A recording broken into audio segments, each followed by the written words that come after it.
Bonsoir à tous et à toutes et bienvenue dans cette nouvelle rencontre Un endroit où aller, où ce soir nous avons le plaisir de recevoir Arnaud Vivian. Bonsoir Arnaud. Bonsoir. Alors nous vous recevons parce que vous avez sorti un petit livre violet, tout petit mais très intéressant. C'est un essai qui s'appelle Cantique de la critique qui est sorti aux éditions La Fabrique. Pour vous interroger ce soir, il fallait quand même en face de vous un auteur, Frédéric Deguel, qui est là ce soir, et un libraire, moi-même, parce que quand même la critique littéraire, c'est un vaste sujet. On va l'aborder tout de suite. Mais avant, je vais rappeler à nos amis qui nous regardent qu'ils peuvent vous poser des questions par l'intermédiaire de l'onglet Converser, et vous les poserai à la fin de notre entretien. Alors, je vais le remontrer, ce petit livre-là. Il a l'air de rien. Vous nous annoncez 2h17 de lecture. Comment vous avez fait pour nous annoncer 2h17 de lecture? Ah bah, il a écrit, il ne l'a pas lu en fait.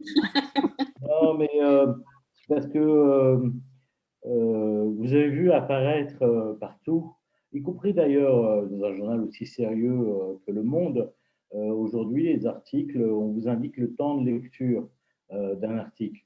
Ça va durer 7 minutes, ça va durer 5 minutes, 2 minutes. Et donc, je me suis demandé, comme vous me le demandez à moi, comment ils avaient calculé ce temps de lecture. Est-ce qu'il y a un temps de lecture? Est-ce que ça existe, le concept même de temps de lecture? Est-ce que vous pouvez lire lentement? Vous pouvez lire rapidement? Vous voyez, c'est comme si on. Oui, donc, c'est comme un. En fait, on compare maintenant la lecture à la trajectoire. C'est comme vous êtes dans votre voiture, votre GPS vous dit ben, vous allez arriver dans 1 heure à tel endroit. Mais là, c'est normal parce qu'il calcule par rapport aux limitations de vitesse. Mais est-ce qu'il y a une limitation de temps de lecture et est-ce qu'on ne peut pas lire beaucoup plus vite qu'un autre? Donc, ce concept de temps de lecture, je m'en moque. Et donc, j'ai décidé, mais alors d'une manière totalement arbitraire, que la lecture de ce livre prenait 2h17. Je ne l'ai pas fait moi-même, mais j'avais fait un article pour le magazine littéraire qui m'avait demandé cet article sur, disons, l'influence des séries télévisées sur la littérature actuelle, ce qui est un vrai phénomène. Hein. Vous voyez beaucoup d'écrivains qui reprennent les concepts, les types de narration des séries télévisées pour leurs livres. Hein. Vous avez tous les exemples en tête, hein, de Virginie Despentes à Marc Duguin, en passant par Leïla Slimani aujourd'hui. Et donc, Le premier à l'avoir fait, c'est d'ailleurs Philippe Gian, oui, avec Doggy Bag. Oui, tout à fait, avec Doggy Bag, qui n'a jamais été adapté, là, pour le coup. C'est assez Oui. intéressant. Il a fait 8 saisons chez Julliard. Hein. Il y a 8 volumes de Doggy Bag et il n'y a jamais eu d'adaptation. Pour le coup, il était le précurseur, peut-être arrivé un peu trop tôt sur cette affaire. Mais, et donc, si vous voulez, j'avais vu que pour la recherche du temps perdu, ça prend 120 heures. J'avais lu ça, vous trouvez ça sur Internet. 120 heures, vous voyez, c'est pas énorme non plus. Sur 3 mois, ça veut dire 1 heure par jour. Vous lisez pendant 1 heure par jour la recherche du temps perdu, vous l'avez fini au bout de 3 mois. Alors que Game of Thrones, les 220 épisodes, voilà, voir tout Game of Thrones, ça prenait 220 heures. Et donc on a calculé, mais vous comprenez, encore une fois, quelle est cette vitesse? Est-ce que ça existe vraiment, ce temps de lecture? Ce qui est très important et que j'essaye d'expliquer dans notre rapport aujourd'hui contemporain à l'idée de la littérature, c'est qu'elle est complètement immergée dans cette idée du temps. Je dis qu'aujourd'hui, on n'achète pas un livre, on achète le temps de le lire. Et que, si vous voulez, le livre est devenu le produit fétiche du temps de loisir. Vous achetez un livre en espérant que vous aurez le temps de le lire. C'est une imposture d'ailleurs, parce que le temps de lire, il se vole. Du coup, oui, il se vole ou il se gagne. Enfin, je veux dire, mais il est évident. Je rappelle dans mon livre un article que Paul Valéry écrit en 1922 pour les Américains, pour le New York Times, qui lui a demandé une série d'articles sur la littérature. Et déjà, donc en 1922, donc il y a très exactement un siècle, il disait que les gens n'avaient plus le temps de lire. Vous imaginez, en fait, aujourd'hui, en fait, ce rapport-là au temps de lecture, il a encore, à mon avis, diminué. Et au moment où les librairies étaient fermées. Ça aussi, c'est quelque chose que je rappelle dans mon livre. Au moment où les librairies étaient fermées du fait du confinement, donc avril 2020, est tombée, comme tous les 5 ans, la grande enquête, donc quinquennale, sur les pratiques culturelles des Français. Or, le rapport est vraiment mais clair. Il dit que donc chez les Français, la lecture est encore une activité culturelle qui est en diminution. Il parle même de perte irrémédiable de lecteurs et de lectrices. C'est intéressant parce que on peut pas. Moi, mon travail, je suis critique littéraire, mais donc mon travail, c'est de regarder la littérature et de regarder là où elle évolue, dans quel environnement elle évolue. Vous comprenez ce que je veux dire? C'est que la littérature, elle est pas hors sol. Elle dépend de conditions matérielles qui sont les siennes à un moment donné, donc là, donc aujourd'hui. Euh, euh, donc cette lecture, elle diminue, et en même temps, ce qui est formidable, si vous voulez, c'est que ça, tous les libraires l'ont dit, hein, lorsqu'ils ont réouvert après le grand confinement, je m'adresse plus directement à Nathalie, mais quand ils ont réouvert, il y avait un article dans Le Monde où un libraire disait, on va dire, extrêmement réjoui, il dit c'est Noël en juillet. C'est-à-dire que les gens, en juillet, ont acheté autant de livres qu'ils en achètent normalement à Noël. Et donc, Oui, oui, m'intéresse ce paradoxe-là, mais c'est très intéressant parce que ça explique pourquoi les livres sont fabriqués tels qu'ils sont fabriqués par les écrivains. Euh, c'est que les écrivains, ils sont obligés de rentrer dans cette problématique-là du temps de lecture et de la rivalité avec d'autres secteurs culturels, et notamment la série télévisée. C'est-à-dire qu'ils n'écrivent pas des livres qui ressemblent à des séries télévisées euh, euh, pour rien. C'est parce qu'ils savent que la concurrence, elle est là dans ce qu'on appelle l'économie de l'attention. est-ce que Il y a c'est carrément une critique? Est-ce que on peut considérer que Cantique de la critique, c'est carrément mettre sur le plateau la critique même de comment sont écrits les livres aujourd'hui? Oui, bien sûr, mais la critique littéraire, moi, vous savez, ce que j'essaie d'expliquer dans ce livre bref, hein, parce que je l'ai voulu bref. Hein, quand je dis 2h17 de lecture, c'est pas simplement pour me moquer de cette manie actuelle, c'est aussi pour dire que j'ai fait un livre court, que je voulais court, mais dense, je crois. Et donc, Oui. c'est expliquer que la critique littéraire, dont moi je fais partie, parce qu'il y en a d'autres, hein, il y en a au moins 2 autres, c'est celle du journalisme. Je suis journaliste. Un critique, comme moi je définis, c'est d'abord un journaliste. Un journaliste, il y a des journalistes qui sont spécialisés en économie, d'autres dans le sport, d'autres en politique étrangère. Moi, ma spécialité, c'est la culture. Je n'écris pas d'ailleurs que sur la littérature, j'écris sur la musique, un peu sur le cinéma. C'est-à-dire que je vis dans un environnement culturel qui n'est pas simplement celui de la littérature, évidemment. J'ai écrit sur la télévision, beaucoup, à Libération. Donc, je suis journaliste et donc je regarde ce qui se passe en littérature. Et, ça veut dire ce qui se passe en littérature. Ça m'intéresse autant, si vous voulez, en tant que journaliste et critique littéraire, de savoir, par exemple, que Kylian Mbappé est en train de s'auto-éditer sa bande dessinée. Je ne sais pas si vous avez entendu parler de ça. Oui. C'est Bien un domaine sûr. très intéressant. Ça fait partie, on pourrait dire, de l'économie du livre, mais l'économie du livre, ça fait partie de la littérature. Tout ça se tient, c'est ce qu'on appelle la chaîne du livre. Voilà. Alors, Il y a d'ailleurs un éditeur qui lui a fait une lettre ouverte, oui, tellement il trouve ça inquiétant, en oui. rappelant que probablement Joël Dicker n'est pas pour rien dans la disparition de sa maison d'édition Bernard de Ah ben, Fallois. c'est pas seulement qu'il n'y est pas pour rien, c'est qu'en décidant de fonder sa propre maison d'édition, par définition, il a mis la clé sous la porte à De Fallois. Cette histoire est extraordinaire. Je parle de Joël Dicker dans mon livre, je parle de Bernard de Fallois, qui est le fondateur, qui était un immense Proustien, justement. C'est lui qui a découvert et qui a publié le fameux Contre Sainte-Beuve de Marcel Proust, c'est Bernard de Fallois, donc il va devenir, à la fin de sa vie, l'éditeur de Joël Dicker, qui va sauver sa maison. Tout ça a quand même été programmé. Et puis, Provisoirement. Qui va sauver sa maison provisoirement. provisoirement, enfin, c'est-à-dire jusqu'à sa mort, en Oui, l'occurrence. oui, Il est mort il n'y a pas très longtemps. oui. Voilà, le temps que Joël Dicker, qui avait déjà rendu son manuscrit, qui devait sans doute avoir un contrat pour 3 ou 4 livres, je ne sais pas s'il en a fait 3, donc un contrat pour 3 livres, a dit bon, c'est bon, parce que pourquoi donner 90% de ce que je gagne à mon éditeur? Vous comprenez, c'est ça la logique, et c'est la logique de Mbappé, en tout cas des représentants de Mbappé. Je ne pense pas que lui ait le temps de s'occuper de ça, mais il a aussi, autre cas, il faut en parler, Éric Zemmour, puisque Albin Michel n'a pas voulu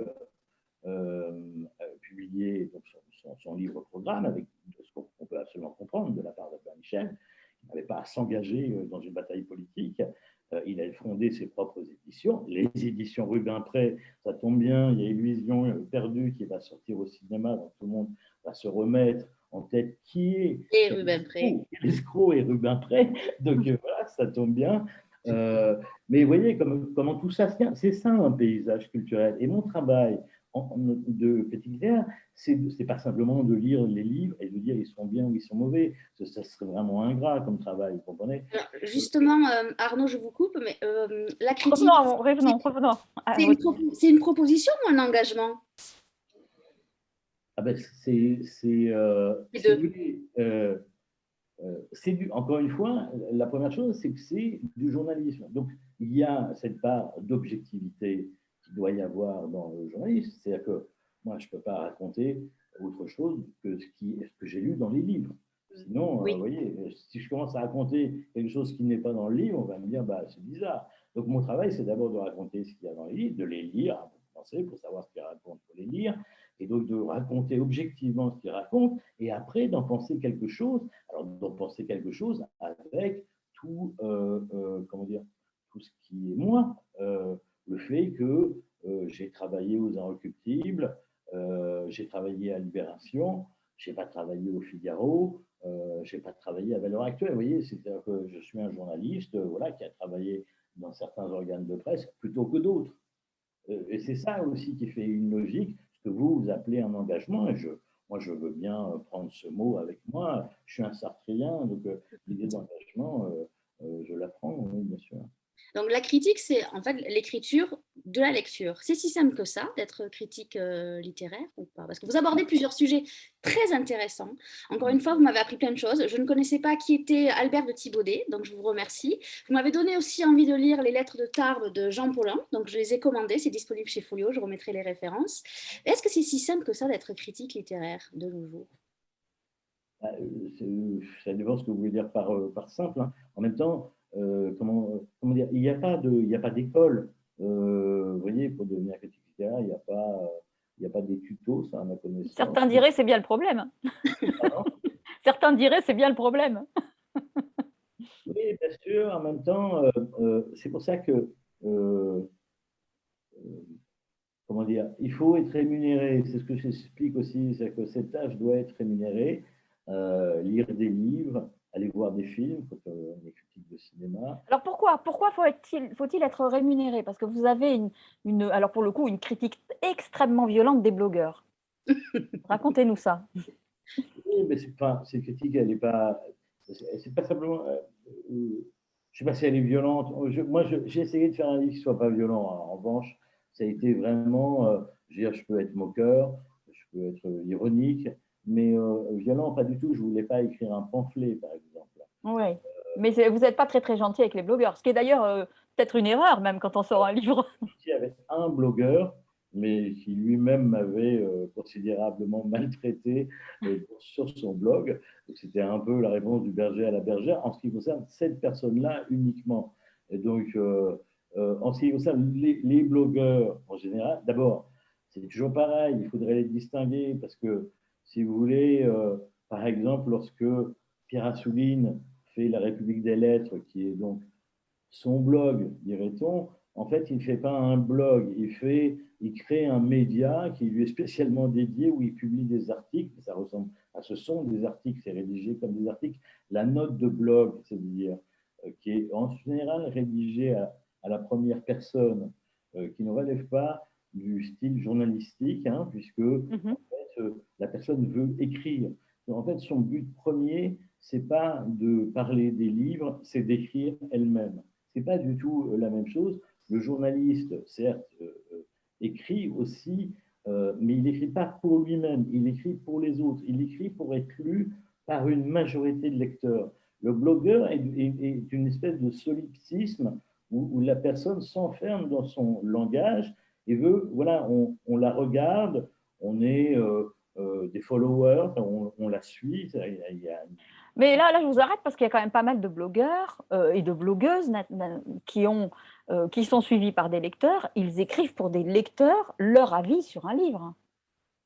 Et normalement, on dirait que justement parce qu'ils ne sont pas payés et parce que parfois ils achètent leurs livres, après il y a des nuances, hein, ça a beaucoup changé. C'est pas la même chose. C'est pas la même chose que lorsque vous êtes au café. Hein, vous êtes au café, il y a, parce que maintenant, c'est ce qui arrive dans les cafés, c'était pas tellement le cas autrefois, mais là, on est un peu comme à Vienne à la belle époque. Quand vous allez dans un café, vous payez votre café un peu cher peut-être, mais vous avez le journal. Vous avez le Parisien, vous avez Libé, vous avez le Figaro, vous avez l'équipe, je sais pas quoi. Et donc, vous prenez le Libé, puis vous lisez, par exemple, une critique littéraire dans Libé. Elle ne vous est pas adressée. Vous n'êtes pas allé la chercher parce que vous connaissez la personne. Parce qu'en fait, sur Internet, ça ne peut fonctionner que comme ça. Vous voyez, parce que vous connaissez la personne, et puis elle peut, comment dire, avoir beaucoup. Il y a un système de réseau. Hein. Son audience s'amplifie par un système d'algorithmes, de réseau qui est bien connu d'Internet. Ça n'a rien à voir avec le fait de lire dans un journal une critique comment dire, qui est écrite pour un lectorat, le lectorat du journal. Ça change tout parce que ça change, si vous voulez, encore une fois, les blogueurs sont plus des écrivains, ou des apprentis écrivains, ou des écrivains confirmés, ça arrive aussi, mais ce ne sont pas des journalistes. Le journalisme suppose d'abord un collectif autour d'un journal, toute une organisation, une réaction en chef, des décisions, etc., qui font qu'il y a une espèce de colonne vertébrale et d'organisme, si vous voulez. Le blogueur, si je voulais être, là c'est pas méchant, c'est drôle, mais c'est un peu comme les méduses au bord de la mer, ça flotte. Voilà.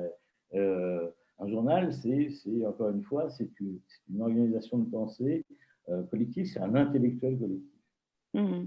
Alors, qui est Thibaudet? Oui, Thibaudet. Thibaudet, hein, le grand critique littéraire à la charnière, si vous voulez, du 19e et du 20e. Et c'est pour ça qu'il est intéressant, c'est parce qu'il opère cette charnière entre deux moments très importants de la littérature.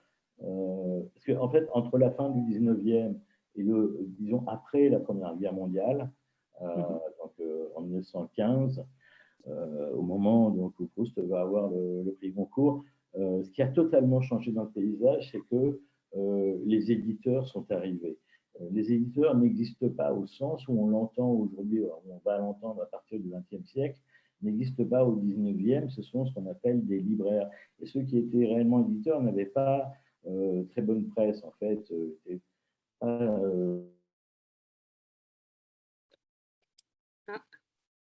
Problème de connexion. Nous avons perdu Arnaud. Petit problème de connexion, je ne sais pas. Est-ce qu'il va revenir? Alors, Nathalie, en attendant qu'Arnaud revienne, qu'est-ce que la libraire a pensé de ce livre?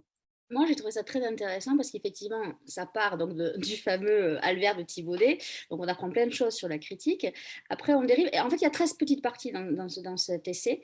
Et par thématique. Donc, moi, je suis concernée puisqu'il y a une thématique sur la librairie. Donc, je voulais justement dire, Arnaud écrit que le libraire déteste fréquemment la critique. Moi, je ne suis pas d'accord parce que... Ah, Donc, il va sans doute revenir. Il a une problème de connexion. Donc, voilà. Après, il y a plein de choses sur l'anonymat aussi qui est assez intéressant, où Arnaud explique que, en fait, un critique doit vraiment être rattaché, une critique doit être vraiment rattachée à un nom, à une personne réelle. Et puis, ça, j'ai trouvé ça très intéressant. Et il y a plein de choses qui s'imbriquent. Et il revient tout le temps avec des citations de Thibaudet, de Jean Paulhan. Donc, on apprend plein de choses. Et moi, j'ai trouvé ça vraiment passionnant. Je pense pas, je suis d'accord avec lui, c'est pas un pamphlet qu'il a voulu écrire, mais c'est vrai qu'il égratigne pas mal de monde quand même. Mmh. C'est le personnage peut-être qui veut ça. Mais alors, quand Arnaud va revenir, j'espère très vite, on va lui demander évidemment de quoi il est parti, qu'est-ce qui lui a Ouais. donné envie d'écrire ce livre et puis comment il a travaillé pour l'écrire. Parce qu'écrire sur la critique, il y a 10 000 façons de prendre les choses. Donc, est-ce que en quoi ce livre est utile pour un lecteur? Je trouve que ça explique bien ce que c'est que le critique littéraire. Parce qu'effectivement, Mmh. quand j'ai synthétisé en disant que c'était l'écriture d'une lecture, mais c'est complètement ça en fait. Et l'engagement et la vie. Et on pense que tout le monde peut être critique littéraire. Je ne suis pas d'accord. Moi, je suis de l'avis de Arnaud. Tout le monde ne peut pas être critique littéraire.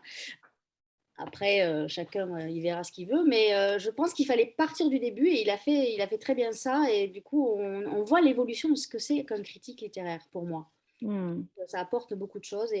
Et du coup, c'est vrai que quand on dit critique littéraire, moi, par exemple, moi qui suis libraire, souvent je dis, moi, je suis là pour défendre les livres et les auteurs, pas pour les descendre. Souvent, c'est la caricature qu'on fait. Le critique est là pour titiller un petit peu, quoi, le journaliste plus exactement, et le libraire est là pour défendre. Mais je trouve que là, il m'a réconcilié avec ces idées reçues.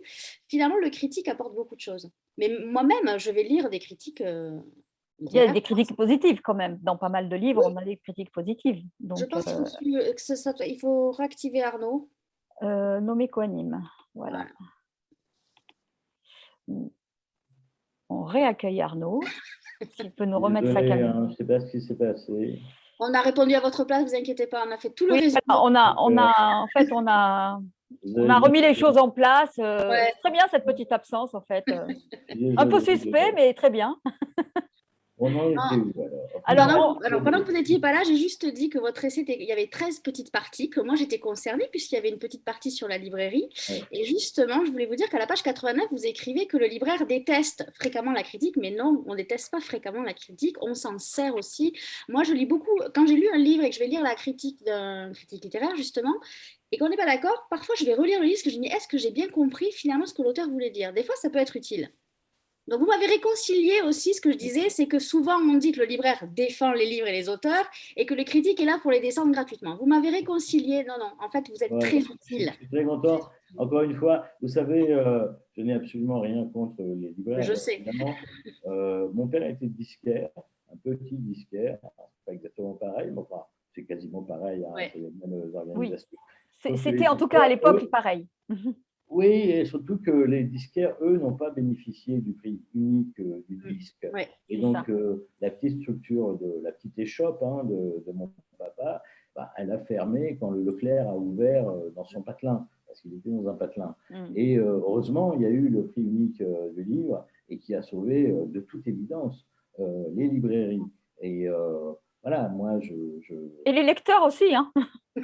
Parce que Oui, faut non, regarder mais en Suisse, quand vous êtes sur la frontière, de l'autre côté de la frontière, il y a plein de librairies dans des petits villages. Tout d'un coup, il y a 3 librairies et tous les Suisses viennent acheter au prix unique en France, en fait. oui, oui, oui. Donc, ça a vraiment sauvé euh, mais cet espace qu'est la librairie, parce que, si vous voulez, la grande difficulté aujourd'hui à laquelle se trouve confrontée la littérature, mais pas simplement la littérature, les éditeurs et, c'est- c'est- et les libraires, c'est c'est la pression des distributeurs, en fait. C'est ça le point important. Hein. Je sais que Nathalie, je vois Nathalie hocher la tête, c'est un truc un peu de métier, mais c'est très important. C'est que c'est le distributeur qui définit le rythme, en fait, des parutions. Et là, vous voyez, on est donc, les prix littéraires n'ont pas encore eu lieu, on est à la mi-octobre. Je commence à recevoir les programmes de janvier, c'est-à-dire que je suis ça y déjà est. dans une projection en janvier. Et donc, on vit dans une espèce d'accélération permanente, si vous La voulez. littérature du prêt-à-porter. Oui, enfin, si vous voulez, il s'agit de vendre en grande quantité sur une durée très courte. C'est ça le rêve du distributeur. C'est pas de vendre beaucoup de choses en petite quantité. C'est normal. Là, on ne parle plus des auteurs, là, on ne parle plus des livres. Et Hein, si, on parle juste de, si, on parle de on la parle de littérature. poids, on parle Hein, de... mais on parle vraiment de ce qui est la littérature. Parce que la littérature, c'est ça aussi. Ne croyez pas que ces problèmes-là, Balzac ne se les posait pas en son temps. C'est qu'ils avaient exactement les mêmes. Et les livres de Balzac, s'ils existent sous la forme sous laquelle il les a écrites, et où on les trouve comme des chefs-d'œuvre, il n'empêche que ça a été fabriqué parce que c'était publié dans le journal, par exemple, en feuilleton, etc., et que ça dicte évidemment la qualité, je ne dirais pas au sens,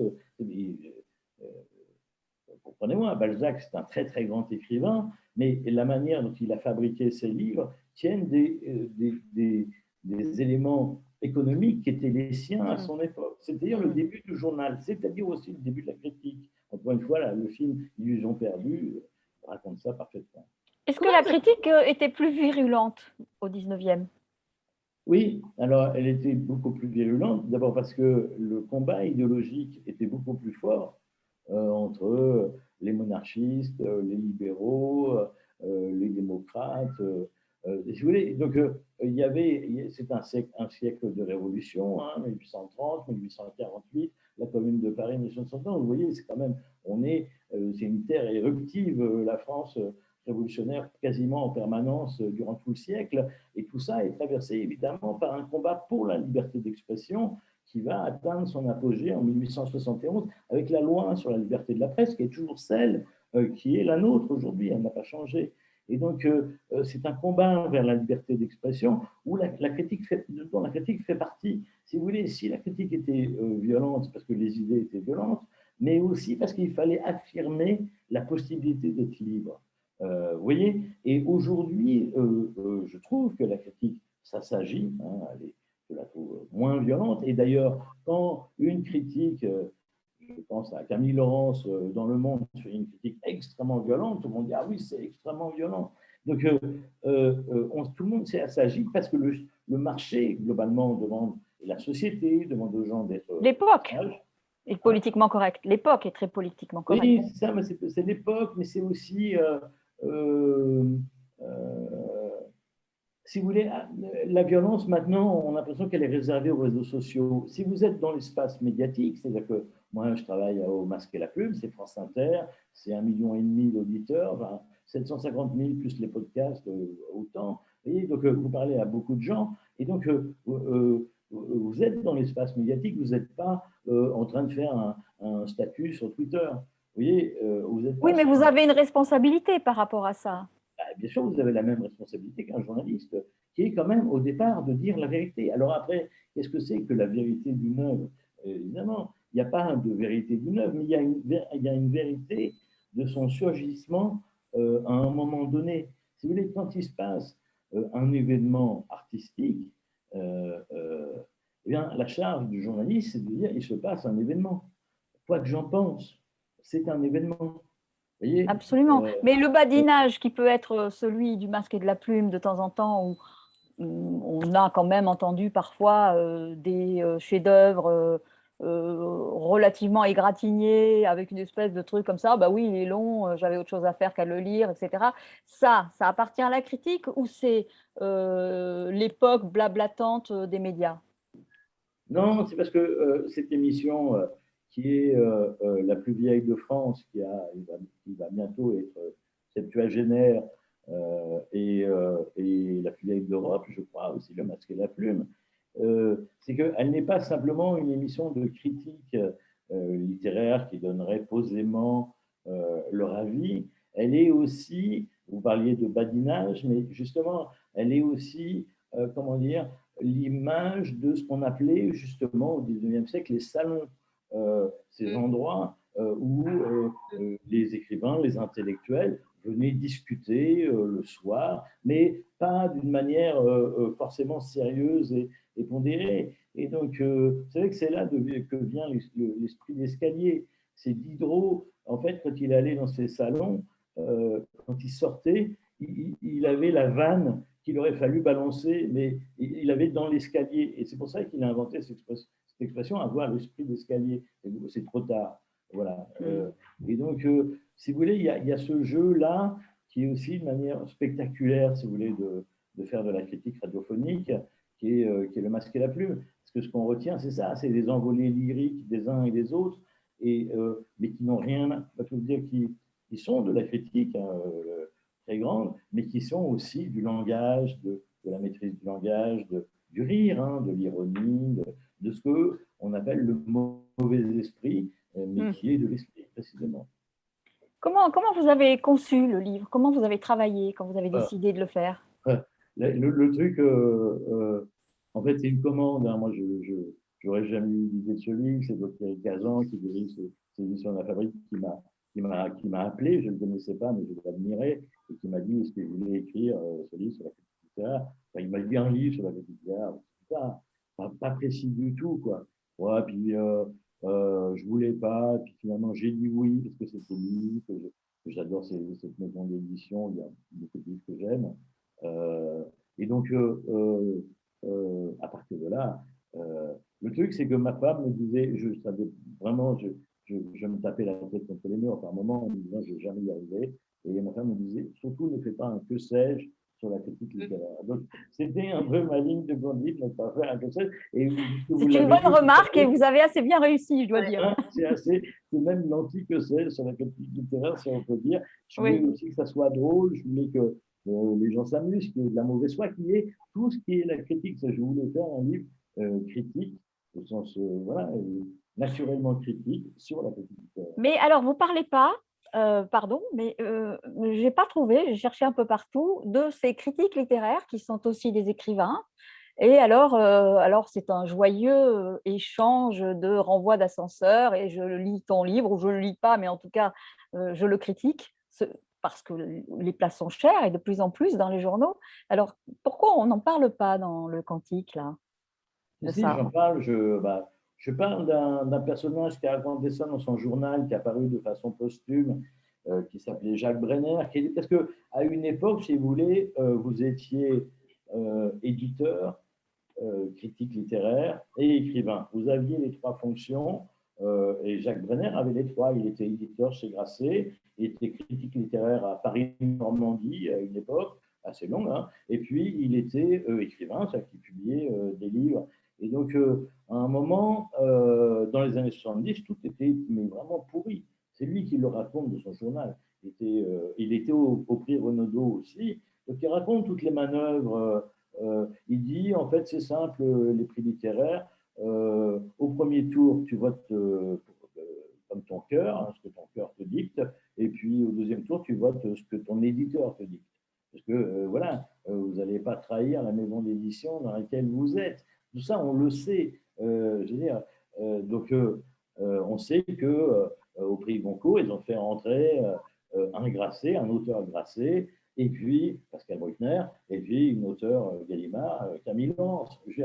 Ça, tout le monde le sait. Simplement, Bernard Pivot a dit, bon, il n'y aura plus d'éditeurs. Et c'est vrai qu'ils ne sont pas éditeurs, mais ils sont critiques. Le truc, c'est que la critique des écrivains, elle existe aussi. C'est-à-dire, parfois, quand Balzac écrit sur Stendhal, pour dire que personne n'a lu son livre, c'est quand même terrible que personne n'ait lu La Chartreuse de Parme. Voilà, il fait un article splendide dans le journal. Il est écrivain, il est aussi critique littéraire, mais quand vous êtes critique littéraire, vous pouvez écrire des livres, c'est votre travail, puis de temps en temps, vous écrivez un article sur un écrivain que vous aimez ou que vous n'aimez pas. C'est pas tout à fait la même chose qu'être critique journaliste. C'est-à-dire que là aussi, que moi, j'écris des livres, voilà. Mais ah oui, et habituellement, d'ailleurs, rappelons-le, qu'est-ce que vous écrivez d'habitude, à part j'ai écrit 10 livres, hein. 10 ouvrages, hein, vous avez écrit quand même. J'ai écrit une dizaine d'ouvrages. J'ai commencé par un roman en 1998 qui s'appelait La vie des grincements de dents, qui était un roman, vous savez, un roman d'entrée dans la littérature.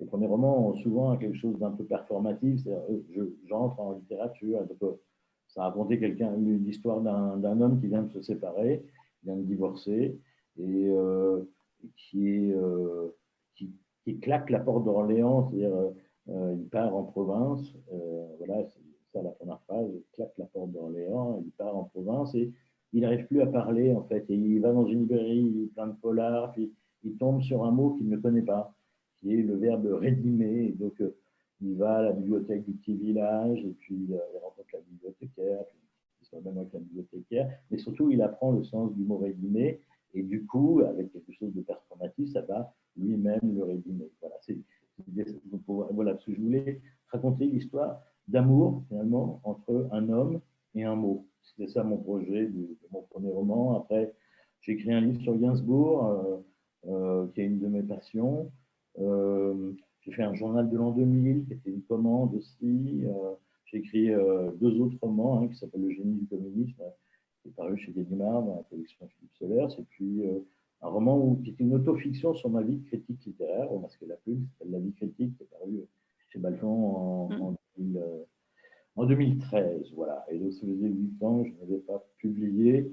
Mes livres n'ont pas énormément d'écho, je ne vais pas vous mentir, pas d'énormes succès, d'autant moins que je suis critique. Et donc, comment Ça dire, pourrait être l'inverse. oui, ça pourrait être l'inverse, mais vous voyez, les renvois d'ascenseur dont vous parlez, avec moi, ils ne fonctionnent absolument pas. Ah ben voilà, c'est ça l'enquête qu'il faut faire. Voilà. Voilà, Donc, moi, je n'ai aucun renvoi d'ascenseur, aucun critique n'écrit sur mes livres. C'est le silence le plus total. Je vous remercie d'ailleurs de me parler parce que j'ai l'impression d'une espèce de pestiféré dans son coin. Bon, voilà. Et donc, ça marche pas. J'étais étonnée que vous ne citiez pas Godard. Vous savez, Godard a dit qu'un critique est aussi utile à un film qu'un réverbère à un chien. Je me suis dit, Mais, tiens, il ne l'a pas cité. non, mais ces phrases contre les critiques, je raconte dans mon livre en revanche que c'est une tradition. Voilà, Sartre disait que les critiques étaient des gardiens de cimetière. Euh, Flaubert disait que c'était des soudards. À chaque fois, tout le monde a eu des comparaisons. Ça, c'est le jeu normal des insultes entre écrivain et critique. Mais c'est comment dire, ça fait partie de la tradition. Voilà. je pense pas que vous soyez un pestiféré, mais c'est vrai que quand on dit Arnaud Vivian, on pense toujours à quelqu'un de sévère, et c'est vrai que vous êtes impressionnant. C'est-à-dire qu'on se dit, oh là là, Arnaud Vivian a lu ce livre, je vais me faire décaniller. Souvent, ça revient, ça. Vous en êtes conscient que vous avez un poids, une aura qui est assez sévère ou pas? Ou pas du tout? Ouais, ben si vous voulez, je parlais tout à l'heure de la part spectaculaire du Masque et la Plume, parce que c'est aussi un show. C'est pas Ouais. simplement une émission critique, c'est aussi un show. C'est pour ça qu'on l'écoute. C'est pas parce qu'on va partager les opinions d'un tel ou un tel, mais c'est parce qu'on écoute d'abord un show. Et comme dans tous les shows, si vous voulez, la critique, c'est un peu comme le catch. Donc moi, je suis l'ange noir de Béthune, c'est-à-dire le méchant. C'est vrai. Voilà. Donc, voilà, Donc en fait, il y a un scénariste, c'est un peu comme les émissions un peu Showtime, qui écrit celui, ça va être le méchant, elle, ça va être la gentille. Rien n'est scénarisé, sauf que je travaille avec les mêmes personnes depuis 20 ans. Mais oui. C'est-à-dire qu'il n'y a pas énormément de changements dans l'équipe. Là, on vient d'accueillir une petite nouvelle, Elisabeth Philippe, mais c'est quand même très rare. Donc, on joue ensemble une pièce dont le texte n'est pas écrit, parce qu'on l'improvise quand on le fait, et on ne parle jamais des livres avant, on ne se parle pas, etc. On se garde pour nous la surprise de savoir ce que l'autre va en penser. Et donc, évidemment, on essaye de se déstabiliser, de se couper, de se moquer de l'autre, etc. Tout ça, encore une fois, c'est un show. Donc voilà, moi, j'aime bien rigoler. Donc voilà, si c'est une blague, à un moment, je le fais, j'ai du mal à résister. Moi, il y a quelque chose qui m'a fait beaucoup rire dans votre essai, c'est la fin. La dernière phrase, hein. Je vais la citer, ça ne spoilera pas du tout, mais l'Académie de danse vient de rouvrir. Ça m'a fait beaucoup rire, ça. Ouais, parce que bon, il y a un moment dans le cours du texte, l'Académie va bientôt ouvrir, et puis il y a un petit schéma d'un homme et d'une femme en train de danser. Ouais. C'est une phrase uniquement pour moi, en fait. C'est ça que j'aime, c'est pour ça qu'elle vous fait rire, parce que vous voyez bien qu'en fait, elle n'est pas elle est uniquement pour moi. C'est que, comme je vous l'ai dit, je n'avais pas écrit depuis 8 ans, et je n'avais plus tellement envie, pour être tout à fait franc, parce que comme mes livres n'ont pas une très bonne réception, au bout d'un moment, vous dites quoi. Il y a deux choses. Hein. Moi, j'écris, parce que j'écris des articles tout le temps, et puis je ne peux pas m'arrêter d'écrire. J'ai des romans en cours dans mon ordinateur, mais écrire et publier, c'est pas la même chose du tout. On est d'accord. Écrire, mais arrêter de publier. Oui, mais c'est très important. Hein. Jacques Lacan, le psychanalyste, parlait de la poubellication. Hein, voilà, donc, mais, Joli mot. non, oui, mais vous voyez un peu l'idée, surtout dans un truc de surproduction permanent, quoi. Donc,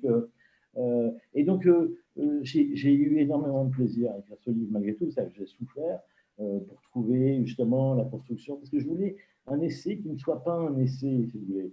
Ça, Non, c'est très réussi pour ça, parce que justement, on n'a ouais, pas l'impression de lire un essai, on ne nous voilà. donne pas une leçon, on apprend plein de choses et on sourit, donc il y a des Merci. respirations, donc vraiment, c'est une belle Ouais. réussite. Hein. Ouais, c'est ça que je voulais, c'est que je ne voulais pas écrire un essai sur la critique littéraire, ou plutôt je voulais écrire un essai sur la critique littéraire qui n'en soit pas un. C'était très compliqué, mais à un moment, j'ai trouvé la solution. Enfin, je crois avoir trouvé la Ouais. solution. Et à ce moment-là, vous avez beaucoup de plaisir. C'est-à-dire que vous dites ça y est, et que vous n'avez plus qu'à l'écrire, comme disait Racine, j'ai plus qu'à l'écrire. Mais j'ai la tête dans la pièce, j'ai plus qu'à l'écrire. Mais et là, à ce moment-là, le plaisir revient. Et donc, c'est à ce moment-là que je me suis dit, je vais mettre cette phrase.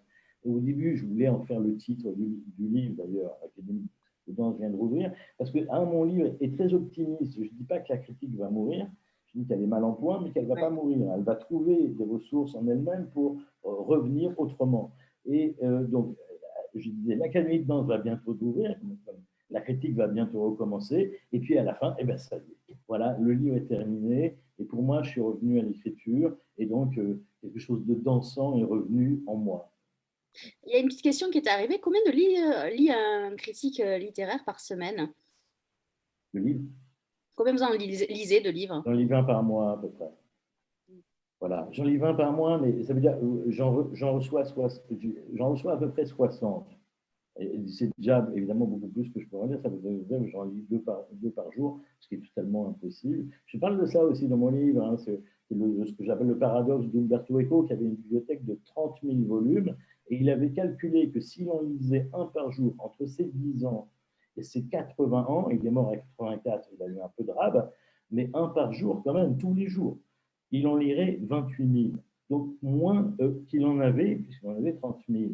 Donc voilà. Mais en même temps, quand je reçois ces livres qui me sont adressés, parce que les éditeurs ne m'envoient pas tout, je ne reçois pas Oui, tout. oui. Ils sélectionnent des livres en disant tiens, celui-là, la Vivian, ça pourrait lui plaire, on ne sait jamais, tiens, lui, on voit. Quoi.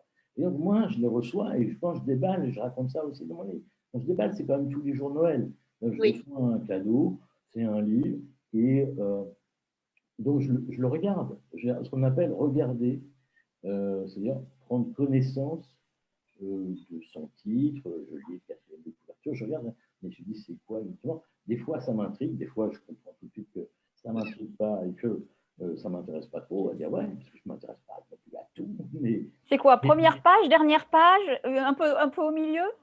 ouais, pour les romans, je fais une ponction au milieu, c'est-à-dire que sans rien savoir de l'histoire, pour voir juste le style, pour juste voir comment c'est écrit, puisque je ne comprends pas l'histoire, ça ne m'intéresse pas, je suis au milieu, et donc je lis un paragraphe, une page, tout de suite je vois à quel style, à quel genre de style ça se rapporte. Il n'y en a pas non plus des tonnes, des styles en fait, contrairement à ce qu'on pourrait penser. Est-ce que vous Est-ce demandez... qu'on se lasse? Pardon, Nathalie. Non, je disais, parce que nous, libraires, on peut demander des livres. Est-ce que vous, critiques, vous pouvez demander des livres spécifiques que vous avez envie de lire comme un SP, quoi, un Oui, service de presse, oui, avant oui. ou ça vous arrive jamais de demander? Je reçois les programmes. Donc, avant de recevoir les livres, je reçois des programmes. Et si effectivement un éditeur n'a pas songé à m'envoyer, je peux lui demander. Et en général, il ne fait aucun problème. Il me l'envoie. Il est même assez content parfois. Donc, cela dit, je le fais très peu. Voilà. Parce que ça veut dire que j'en ai vraiment besoin quand même. J'ai vraiment envie de le lire, donc pour en parler, que, voilà, suis pas, je demande pas des cadeaux. Hein, pourrais demander un Pléiade, bon, je vais pas écrire dessus, mais Vous pouvez m'envoyer, s'il vous plaît. Il le ferait, mais c'est pas mon genre. Et en plus, je n'aime pas trop les players. Non, mais je vais redire quelque chose de très important parce que vous êtes concerné comme moi. Les libraires, quand ils demandent un livre à un éditeur, c'est un outil de travail. C'est pas parce qu'ils veulent un cadeau. Et ça, c'est très important. C'est un outil de travail. Ouais. Et des Qu'est-ce que... fois, je reçois des livres. Là, vous voyez, hier, j'ai reçu un livre de la philosophe américaine Judith Butler, qui a beaucoup écrit sur la théorie du genre, qui a écrit un livre là, sur la non-violence. Bon, a priori, c'est pas le genre de livre dont je parle, je ne suis pas philosophe. En même temps, j'étais tellement heureux, je me suis plongé dedans immédiatement hier. J'en ai lu 30 pages tout de suite.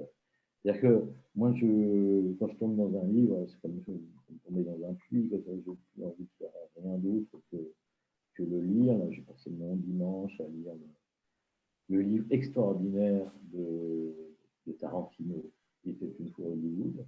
Je ne m'attendais à rien, parce que c'est donc une réalisation de son film. J'ai trouvé ça extraordinaire, je ne pouvais plus m'arrêter de dire, et Donc, fort. pas blasé.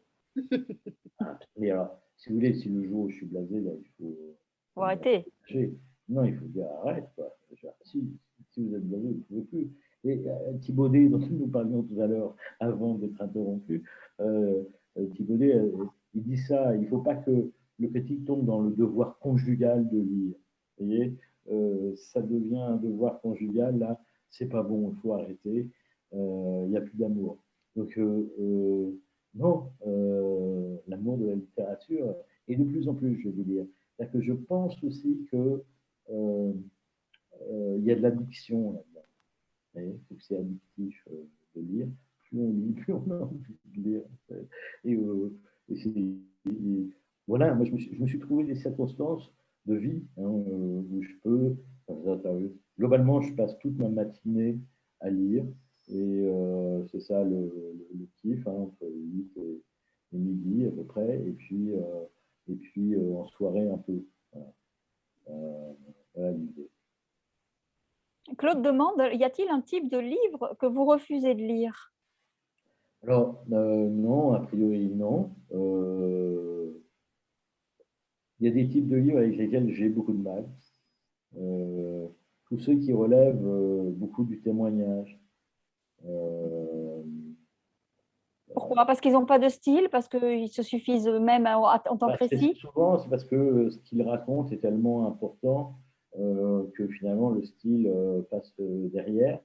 Moi, si vous voulez, j'explique dans mon livre que la littérature aujourd'hui se divise en deux, à la fois d'un côté des auteurs de plus en plus professionnels, c'est-à-dire qui maîtrisent de mieux en mieux les techniques de narration, y compris venant du cinéma ou de la série télévisée, et d'autre part des écrivains de plus en plus amateurs qui racontent des expériences personnelles, avec la mort du père, d'un enfant, voilà, d'un changement de sexe, je ne sais pas quoi, des expériences personnelles qui forment aussi maintenant une part très importante de la littérature contemporaine. Et donc, ça, parfois, j'ai un peu du mal parce que je ne m'y retrouve pas en tant que critique.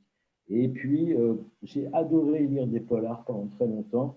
Et à un moment, quand ces polars ont commencé à gonfler, vous voyez, comme des outres, ils ont commencé à avoir tous 500 pages, 600 pages, même écrit gros, et qu'ils venaient de tous les pays d'Europe, la Finlande, etc., en racontant tout le temps la même histoire, sauf que ça se passait en Finlande, ou bien ça se passait en Grèce, ou bien ça se passait au Portugal, soudainement, et c'était toujours la même histoire, c'est à chaque fois, d'ailleurs, des subventions européennes qui sont détournées par des malfrats ou des politiciens, toujours la même histoire, et donc je vous dis, je n'en peux plus. Donc le polar, c'est à un moment, je dis stop. Cela dit, ce n'est pas parce qu'un récit a une force de récit qu'il est forcément hors de la littérature, voire le Lambeau. Hein. Non, non, mais bien sûr, il y a le Lambeau. Moi, je défends Christine Angot depuis très longtemps, mais pour moi, Christine Angot est un écrivain absolu, même si on la rattache à ce témoignage sur l'inceste qu'elle donne. Mais bien sûr, mais en même temps, si vous voulez, cette part amateur de la littérature contemporaine, je la trouve très intéressante. Hein. Mais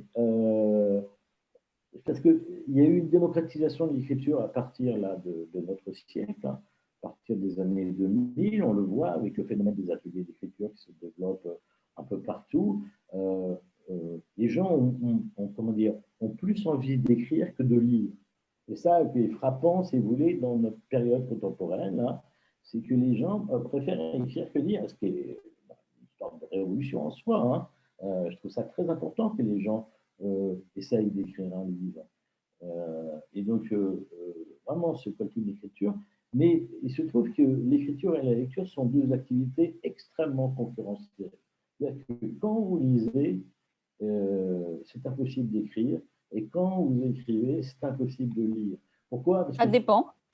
oui, enfin, beaucoup d'écrivains racontent la même chose, c'est-à-dire que, en général, ils ne lisent qu'un seul livre.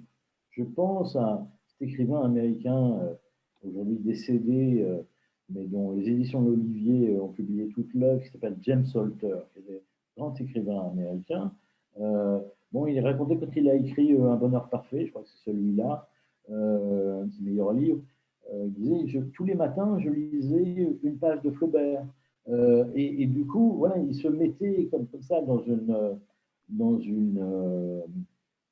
rythmique, hein, dans une syntaxe qui était aussi une rythmique, mais il lisait que ça. Du coup, parce que sinon, tout a un peu tendance à rentrer dans le livre. C'est voilà. Nathalie? Oui, moi je voudrais juste que Arnaud nous dise, vous avez écrit La critique est le deuxième cœur de la littérature, c'est quoi le premier? C'est la littérature. Donc, il y a plein de phrases intéressantes. Voilà, moi je vais le redire. Quand vous n'étiez pas là, je disais que ça apportait beaucoup de choses sur l'évolution de votre métier de critique littéraire. Donc, allez en librairie, allez chercher ce petit livre violet qui fait que 177 pages, mais qui est assez dense, très intéressant. Vous allez avoir envie de relire comme moi, quoi, de lire tout court comme moi, Les Fleurs de Tar, parce que vraiment, vous m'avez vraiment donné envie de lire. J'ai passé ma commande, donc voilà, il est disponible chez Folio. Vous ne nous donnez pas du tout une leçon, vous écrivez, vous écorchez quelques fois, donc ça, c'est un peu croustillant, donc ça c'est bien. On ne dira pas les noms. Non, on ne dira pas les noms, mais non, c'est super intéressant. Moi, vous m'avez réconcilié avec des idées reçues que j'avais sur le critique littéraire, donc je vous Merci, ça, voilà, ça me fait très plaisir. Si j'ai pu enlever 2 ou 3 idées reçues sur la critique littéraire médiatique, hein, une fois la mienne, sans donner de leçons, alors franchement, c'est le plus beau des compliments. Merci. Bon, peut-être que j'oserais t'envoyer quelques livres alors. Okay. En tout cas, merci d'avoir été avec nous ce soir. Nous, demain, alors, pour vous faire plaisir, Arnaud, on reçoit le maître du thriller polonais. Je ne sais pas si vous le connaissez. C'est Zygmunt Miloszewski, j'espère que je n'ai pas écorché son nom, qui a écrit un roman chez Fleuve Noir qui s'appelle Inestimable. Il sera avec nous demain en direct de la Pologne. Voilà. Donc, un grand merci. Allez en librairie, cherchez ça. C'est La Fabrique Édition qui a publié Cantique de la critique, Arnaud Vivian. Et écoutez Arnaud aussi au Masque et la Plume, ça vaut le coup parfois. Merci beaucoup. Bonne soirée. Bonne soirée.